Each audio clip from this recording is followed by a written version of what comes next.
Многу силно слово примивме и верувам дека добивте охрабрување сите, но исто така се потврдува тоа дека не треба да бидеме егоцентрични, туку христоцентрични.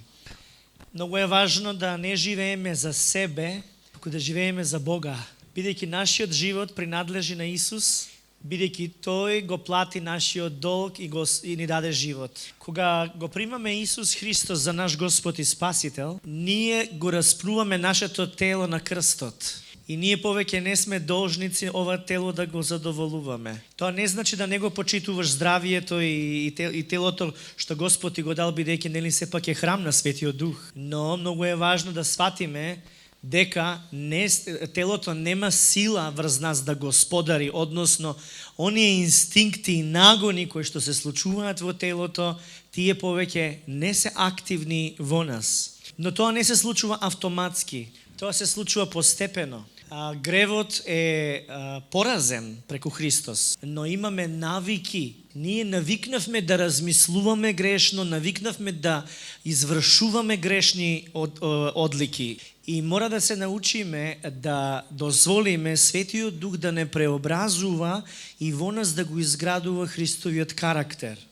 Во Римјани 8 глава пишува дека ако со помош на Светиот Дух, ако соработуваме со Светиот Дух, тогаш ние ќе ги надминуваме навиките на нашата телесна грешна природа.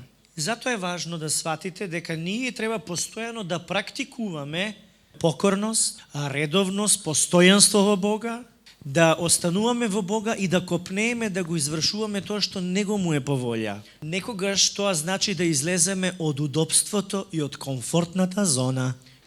Затоа сакам, драги пријатели, да ве охрабрам дека ние треба да ги вежбаме и духовните сетила. Но прво се започнува со практикување на нашето срце. Нашето срце е мускул и мускулите се вежбаат. Ако еден мускул не го вежбаш, тој ќе атрофира.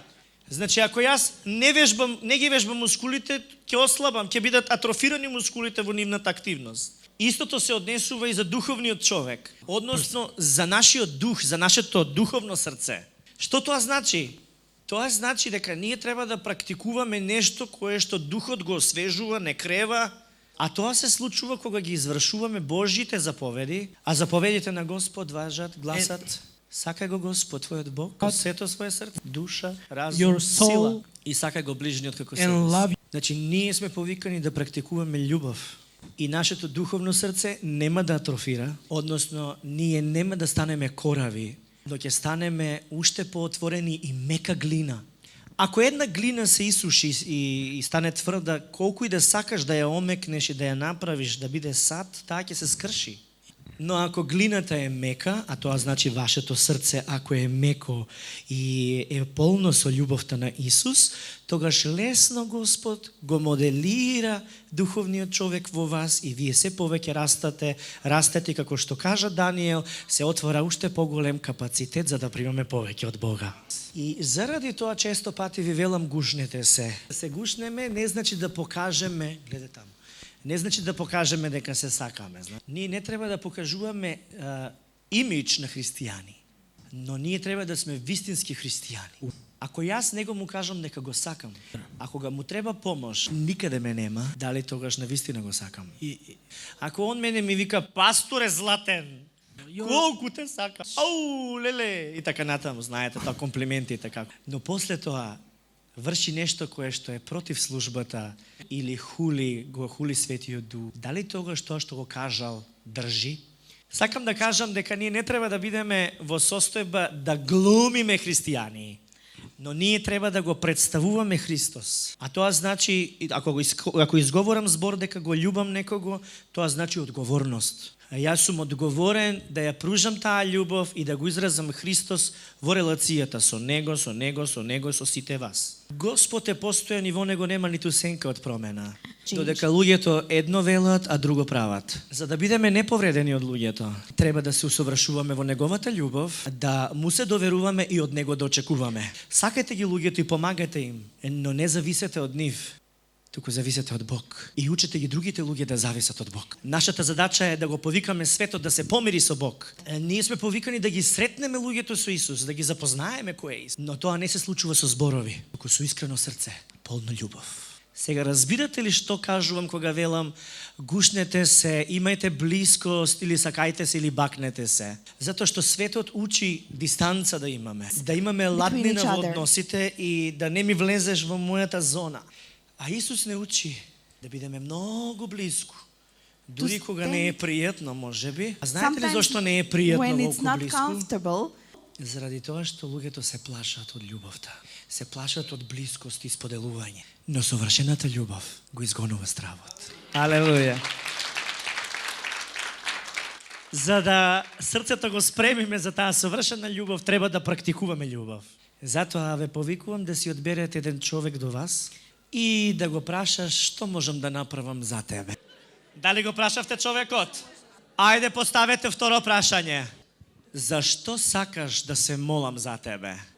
Верувам дека си кажавте. Сега доаѓа оној момент кога многу зборуваме. Кога некој кажува, многу кажува. Кога некој пак прашува, пак и тој многу прашува. Но сега прашавте што му е потребно на човекот и зашто да се молите за него. Сега доаѓаме до третиот клучен момент, акција. Моли се за човекот. Можете и двајцата да се молите, согласете се и молете се. Колку е убаво кога сме во љубов и во единство и во молитва. Сега, вие кои што примивте молитва или еден прими, па потоа друг, па се молеше едниот, па другиот, не е важно. На крај благословете се во името на Исус. Ние треба да го употребуваме авторитетот во името на Господ Исус Христос. Но тој авторитет започнува со љубовта на Исус. Ние треба да научиме да даваме и да примаме. Ние треба да научиме да бидеме во позиција, да бидеме вистински садови. Една чинија има две функции. Едната функција е да биде полна, да супа, манџаре. А втората функција е да биде испразнета. Ако јас, моето срце е една чинија, Господ излева во неа, но излева за јас да прелевам и да давам на другите. Затоа не го држете тоа што Бог ви го дал само за вас. Рековме да бидеме богоцентрични, не егоцентрични. Библијата вели, ако знаете да правите добро и тоа добро не го правите, правите грев. А Бог е добар. И ако јас го познавам Бог, а молчам, не го споделувам, не ја давам таа љубов од Него, тогаш дали јас сум во позиција на вистина да примам повеќе? Ако не научам дека јас примам за да давам, тогаш доаѓам до состојбата да се прашам како би можел тогаш да сум плодоносен. Ќе бидам плоден уште повеќе ако пребивам во Христос и го извршувам Неговото Слово. Можевме да направиме 10 клекни стани, нели? Но тоа е вежба за телото. А кога се молите еден за друг, кога се благословувате еден со друг, тогаш што се случува? Вашето срце го подесувате кон Исус и вие практикувате Неговата љубов. И запамтете, каде што се двајца и тројца собрани во Моје име, рече Исус, таму сум јас.